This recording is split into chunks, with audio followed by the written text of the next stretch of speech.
All right, everybody, what's going on? It is Monday, July 19th. New issue of MMT Trader has been sent out. If you want to get a copy of that, go to my website, pitbulleconomics.com. Well, folks, I've been warning now for the last month about slowing fiscal flows. And I said the market was getting very speculative, and given that condition of a slowdown in fiscal flows, it was only a matter of time before the market headed south. I was talking about the year-over-year the deficit year-over-year went negative. I talked about how that is a reduction in net transfers, net income to the non-government, to the economy. At one point we were down 140 something billion year over year on the deficit. That another way to say that, I've explained it, is taking away a net transfer of 140 billion. I mean, removing that, okay? It's less. And I said the stock market, the S&P was at 4,300 now. And a year ago, when net transfers were greater, the S&P was at like 3,200, 3,300. So it was highly, highly speculative.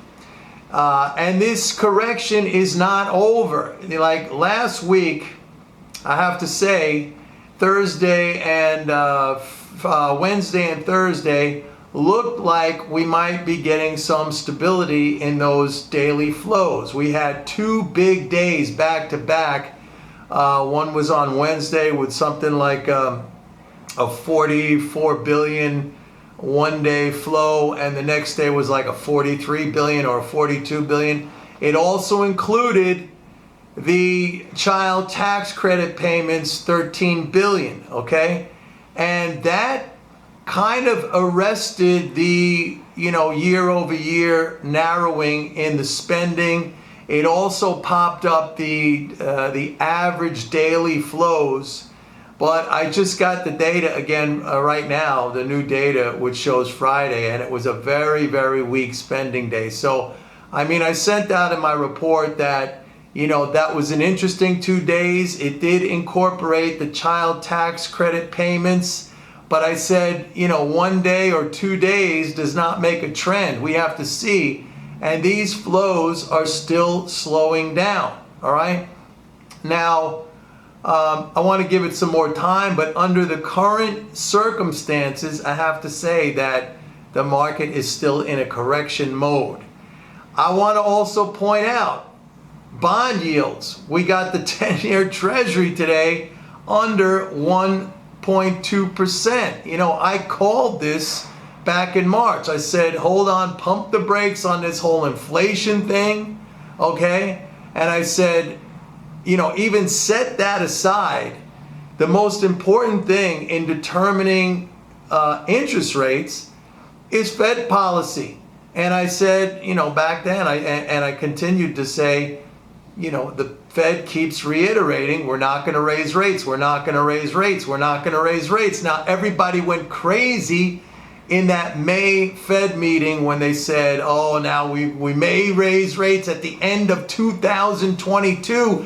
And there was a total freak out, if you remember, on that day. I mean, everything went crazy. They bought the dollar way up. They sold the bond market down. They smashed stocks. I said, you got to go against that. About the only thing holding on right now is that dollar rally, but that's not going to hold on either. They sold gold way down. And I said, my subscribers all bought into TLT, which is the long-term Treasury ETF. Some of them bought IEF, which is the 10-year Treasury ETF. I mean, they just did really, really well on that.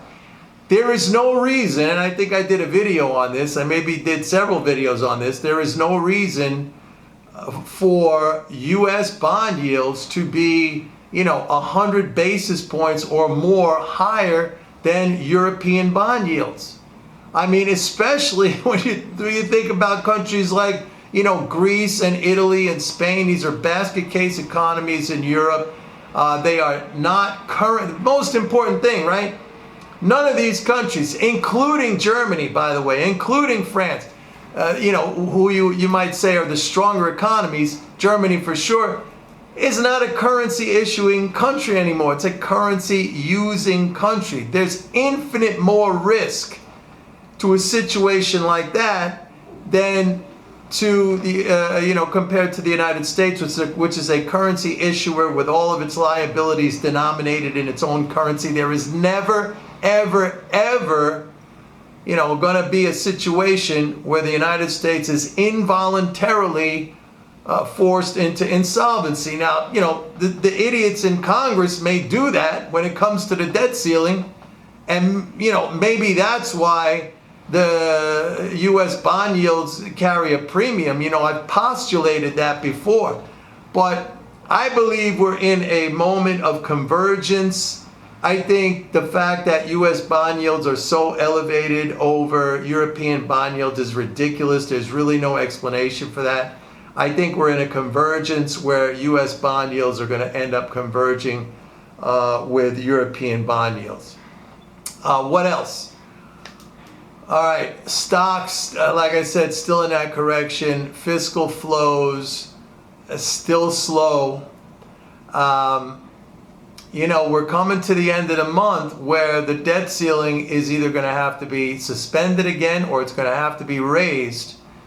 And frankly, I don't know if that's going to happen. I mean, the Senate is split. I don't expect any Republicans to go along with the Democrats. I think they need something like 10 Republicans to go along with the Democrats to raise that debt ceiling. I don't know if that's going to happen. Let me say this. I think, first of all, all of this is temporary. Let me say this. I think it's all temporary. I think it's a correction. And I think it's necessary to flush out some of the bullish sentiment that has built up. If anything, there's very, very low levels of bearish sentiment. You need to see that go back up. That's number one. Okay, that's number one. So number two is, even with the fiscal slowing, okay, it's enough to support economic activity at a level that would be consistent with, pretty good economic growth and a rising stock market. Again, we have to take out some of that bullish sentiment. We have to see some of the bearish sentiment go up. But I have to say this. If I have a worry for something more significant, something more long-lasting in terms of not just a market correction, but an economic downturn, I would say this. Inflation is still being presented as the argument as to why things are slowing down. All right, that is, and now COVID, we have this new Delta variant, and that's something to seriously pay attention to. But let me talk about the inflation thing now. Inflation is not a reason for the stock market to go down. Okay, I'll repeat that. Inflation is not a reason for the stock market to go down, because as I have explained in the past, inflation merely represents a redistribution of income within the economy. The higher prices paid by consumers flows to producers. That's the opposite of a deflation or a disinflation, where the lower prices paid by consumers flows away from producers. Okay? The income doesn't fly out into outer space. It doesn't disappear into zero. It changes hands. It stays in the economy. It just changes hands. So you're going to have some sectors of the stock market that are going to benefit from that. You're going to have other sectors of the stock market that are not going to benefit from that. All in all, there is no net loss in income. It just gets shuffled around. You have to understand this when it comes to inflation. I mean, I understand that we all look at it through our own consumer lens. But if you're a producer, like I have subscribers in my report, they're producers in commodities. I mean, they were loving the higher prices, okay? You got to understand this. I mean, there's two sides to everything. However, if the inflation story results in a policy shift from the White House, from the Democrats, from Congress saying, okay, now we got to go fiscal conservative. We got to cut because inflation is our problem. Then, folks, we have a real serious problem. Then we go down and we stay down and things get very, very bad. All right? Now, I don't think that's going to happen, but that's something we have to be very concerned about and very wary of. All right?